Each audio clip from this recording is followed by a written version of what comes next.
Hi everybody, welcome to the workshop. Just a little short video here for you. I've got this machine in. It's a Frister Rossmann Cub 4. Nice machine, nice German machine. I serviced it the other day, but when I went to sew it in, the machine kept slipping. And I realised that the motor belt and the pulley belt had stretched. I tried to adjust them, but whatever I did, I couldn't adjust them enough to make them tight enough so it didn't slip. So I'll probably show you that now if I just take it apart again. Okay, so if I put my foot on it and hold, you can see the pulley down here's going, but the belt isn't, so that's slipping. If I try and tighten that up on this pulley here, it loosens this one, so this one slips. So what I decided to do, proper thing to do, is to get a pair of belts and change them. So we'll do that now. Quite simple on this machine. You have to loosen off this pulley with the right screwdriver, if I can find it. This one here. It's actually a left-handed thread on this screw, so you have to turn it the opposite way to get the belts off. Simple as that.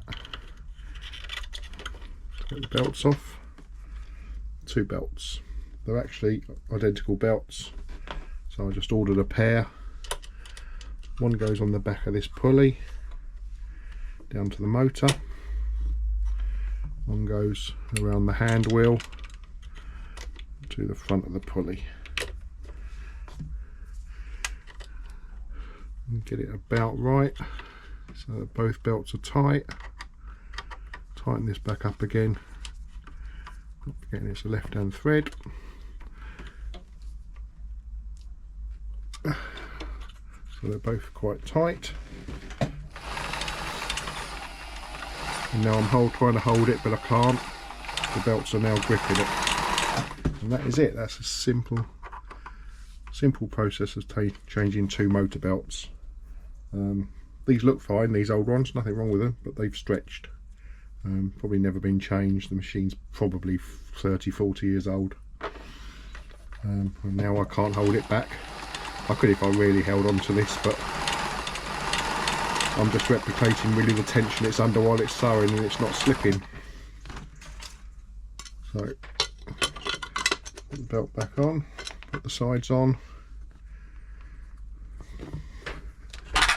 screw in the side here. Don't need to sew this one in, I've already serviced it and tested it. Changing the belts won't change any of the sewing, tensions or timing or anything. Tighten that one up. One more screw at the top here, tighten up. No screws holding this cover on board, just snaps into place. Loosen off the clutch, check it's winding the bobbin okay, which it is. Tighten it up again, set it on normal straight sticks for the customer to put it back, because that's generally what people use. Sticker on there to show it needs another service next July. And that's it. That's all gone. Nice short video for you just to show you how to change a couple of belts. Thank you for watching.